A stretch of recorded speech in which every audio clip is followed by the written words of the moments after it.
Hello, everybody, and welcome to DealershipNews.com's podcast. I'm Kelly Kleiman, and hey, it's summertime, folks. July is dressed up and playing her tune. It's 80 degrees and sunny where I'm at. Hope the sun is shining where you're at. Today I have Steve Roessler back from Drive Centric, and we're going to discuss engagement and how important it is to every dealership. Steve, welcome to the show. Hey, thanks, Kelly, for having me again. Always a pleasure. Pleasure to have you, of course. So I know you want to talk about focusing on engagement with customers. It seems so obvious, but I have to ask my first question. And what does that mean to dealers? Well, it's engagement is a topic that I think is getting talked about more and more today. But when we talk about, like, for example, engaging internet leads, the process for BDC or an internet team is to usually say 100 phone calls. And the bottom line is it's not getting the job done because most BDC people will say they get 6 or 7 people on the phone. And we're sending out all these emails, typically they're templates, and they're not getting a response. And the one thing, even though while we're doing all these tasks, and I always get frustrated because I tell the dealer, are we doing the task to do the task, or are we doing the task to get engagement? Because when we send out that email, just because the customer opens it up does not define engagement. So engagement has got to be two-way communication, whether that's a phone conversation or an email reply, text reply, and I just want the customer to raise their hand and talk to my store. And if I can't talk to the customer, I surely can't schedule an appointment. So that's why it's so important. Well, let's talk about what elements are involved and what you would consider best practices for effectively engaging customers who come at a dealership from so many different angles. Yeah, it's, as I mentioned, the phones and emails, I'm not saying not to do those things, but I think there's different strategies. I think if we all just take a look at our personal life and just like, how do we communicate with our friends and family? And the first thing that I hope everybody does is send a text. That's what we all do. And texts get read. There's been a lot of, you Google anything on texting as far as the open rates and how fast somebody can read the text versus an email. So the first and foremost I always try to do is try to get everybody to text a lot more in the CRM that they're using. And we just have to do that. Because a lot of stores are getting into too many templates, I think the use of artificial intelligence is definitely a way to get the customer to raise their hand and to approach the customer much differently. And we're seeing an increase of AI out there in all platforms, not just in the CRM, but it's getting the job done to get the customers to reply. And last but not least, I think the personalized video is something that I think right now, because customers are buying a car statistically 80% of the time in 14 days, and we need to change the perception of how customers feel about us. I think if you go out there and Google, a car salesperson, you're going to see Kurt Russell, the used car guy. So if we could do a personalized video and introduce ourselves to the customer and just humanize that experience, it's going to drive a higher level of engagement as well. So these are some new tools that are out there that what we're seeing is anywhere between a total of 70 to just 80% engagement with those tools added to their current platform. A little factoid for you. Kurt Russell is I have a 1 degree of separation from him. A very good friend of mine, Matt Franco, who played ball with the Mets and the Cubs in a Japanese club, Chibe Latte, is his nephew. So, that's cool. sounds just like him. Actually, pretty cool family. I'll tell you some wild stories about their baseball past sometime later on. But so, kind of staying on the same point. Can we talk about the elements that are involved in what you would consider best practices? Break down each component in that engagement chain and then expand on the importance and interconnectivity, those elements in nurturing and eventually closing a sale? Yeah, if I guess when you look at, for example, the premise is obviously if you get more engagement, you're going to schedule more appointments. Mm-hmm. And if we can just focus on that element of engagement, and we know that if we go into any BDC department or internet department, I can ask them, how many leads did you get? And they'll tell me they got, like, let's say 500 leads. And then they'll say, I got this many appointments, like, let's say 110 appointments for this example. And then they'll say how many showed and how many delivered. But if I can't determine my level of engagement with those 500 internet leads, how do I know if I scheduled a good amount of appointments? So if we go out there and we talk to BDCs and internet departments, they'll go out there and say, well, we traditionally get somewhere between 30 and 35%, engagement. So if I can measure, let's just say for nice numbers, 30% engagement of 500 leads, that means I'm talking to 150 leads out of that 500. So if I know that I scheduled 110 appointments, I know my conversion rate is 75%, meaning 110 divided by 150 leads. It gives me a high conversion rate. So if I could get more customers talking to me, I know I'm going to schedule more appointments, and I keep the rest of my math the same, my closing ratios, things of that nature the same. How do we not now sell more cars of just engaging more customers? And that's the mathematical formula. That's why we got to start monitoring engagement.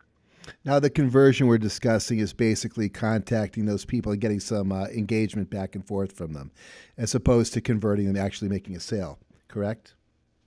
That is correct. Absolutely. They play hand in hand, but you got to engage the customer before you obviously fight them in. It's pretty obvious, but for those of us who are out there checking Google Analytics, actually making contact with a dealership through a variety of different channels is considered is also considered a conversion. So it all makes sense. There's so many dealers, doing the phone calls and emails to death. But on the flip side, we did a study last year that I frequently allude to with a sample of 436 dealerships. Now, these were all used car dealerships that demonstrated that only 19% of leads are even followed up on. So when you kind of factor that into what you're talking about here and the necessity to properly engage people, it could be an endemic issue in our industry. Absolutely. Right. Oh, absolutely. Can you elaborate on what you're seeing with texting, AI, and personalized videos?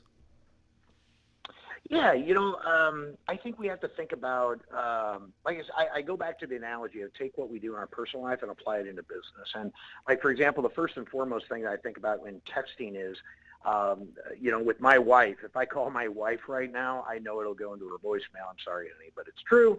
But, what I will do is I have to earn the right. So I'll have to text her to get her on the phone. And so I think in terms of if we think of a high level of texting engagement going back and forth with the customer, I can earn the right for the phone call. And I think that's how, customers are wanting to be engaged. Nobody has time to pick up the phone, so we have to text to earn the right. And, when I talk about artificial intelligence, again, I look at how are we sending emails out to these customers. And if we're doing the templates, every time I secret shop a store, and Kelly, I don't know if you do that, but, when I secret shop a store, I usually get a template back, and it's meaningless. And the AI is usually programmed, depending upon which tool you use, to just get the customer to engage the store and to say, what's my best form of communication, and to get information and pass it on so we could use the human intelligence to engage the customer, giving that information back from the customer. And then, like I said, with personalized video, I think if we think in terms of what back in the day, right now, a birthday card, and I'm not saying don't handwrite a birthday card, but we know the impact of a handwritten message. And I think if we take the birthday card example and apply it to let's say a personalized video is the new birthday card in 2018, it's more meaningful. They can see your body language. They can see your tone. They can see what kind of person you are. I mean, the one thing I think we'll all agree upon is people buy from who they like. And the more genuine you are, the more you can get your point across with that human element, then the better off you'll get as far as, again, all these tools that we're talking about are to get the customer just to reply and to see that you're human. Yeah, I like how you factor in the human element, which I think at some point gets lost when you go to some of these expos and conventions and meetings, seminars, what have you, where there's so much new software out there to make it seem as though you're connecting with a human. When you actually do, it actually adds an element that I think, because we're social beings, it's extremely crucial in order to try and convert that person into a buying customer and a lifelong customer at that. The internet is so powerful, and we do have to adjust with our communications. Do you have any recommendations for using social media to engage customers?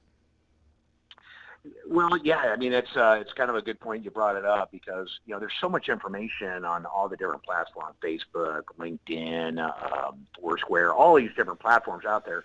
And what I always try to do, at least when I'm talking to dealerships, I always try to investigate, who I'm talking to, find out their interests. And, if we talk about increasing level of engagement, one of the things we have to pause and do is maybe investigate the customers a little bit. And depending upon what CRM or how the customer, the dealerships are investigating a customer, we should go investigate, let's say, Facebook, LinkedIn, if they're not doing it in the CRM, to get to know if they have 3 kids, would I talk product safety? If somebody had a very religious Facebook profile, would I change my demeanor? And the answer is absolutely. So, part of what we have to do strategically is to understand a little bit more about the customer. So when we do engage them, I can engage them appropriately. And there's so many tools out there in social media that just allow that. And our picture's worth 1,000 words when we go out there and look at Facebook. I can tell you I know how to engage pretty much a lot of folks just by their social media profile. So, we got to leverage that as a weapon, no doubt, to earn their trust. So if I'm a dealer and you want me to take away one thing from this, I will call this a quick cast because it's going to be a short one, what would it be other than go live with Drive? Well, there's nothing like going live with Drive. There you go. No, there's a lot of tools out there. Obviously, depending upon if dealers are in contracts and things like that, Mm-hmm. there are the tools that you can do to connect the dots. So if people are using a CRM that doesn't have video, go invest in a video tool that's outside the CRM, and yet they should do that. If you're struggling and you don't know your engagement of your internet leads, or if you just ask your BDC department what their struggles are, and if it is engagement, think about investing in an artificial intelligence as a plugin if the CRM doesn't have it. And then, just literally, the OEMs are always saying it doesn't have to be about speed anymore. Mm-hmm. When we get these internet leads, let's pause, let's investigate, go out there and look at the social media profiles. I always challenge every dealer. If it was my dealership, I would never desk a deal if I didn't know one thing about the customer. And one of the things I learned in a sales class many years ago is if I don't know, focus on 1% of that customer 99% of the time, and you'll get the deal. So that's what I always say is just pause. Let's get to know the customer and know that you have 14 days to sell a car 80% of the time. And if you do that, you'll win. I love it, and that's why people love you to come out and speak at their conventions, expos. Folks, Steve Roessler, my new best friend in the industry. This is Kelly at dealershipnews.com's podcast, and this is my first podcast, I think, in the heart of summer, so I'm pretty excited to have you on board. I hope you have a great summer, Steve, and we'll be in touch here shortly. Folks, that's it. Don't forget, go live with Drive. Steve Roessler, Drive-centric. There you go. That's right. All right. Have a great one, everybody. We'll talk to you all soon.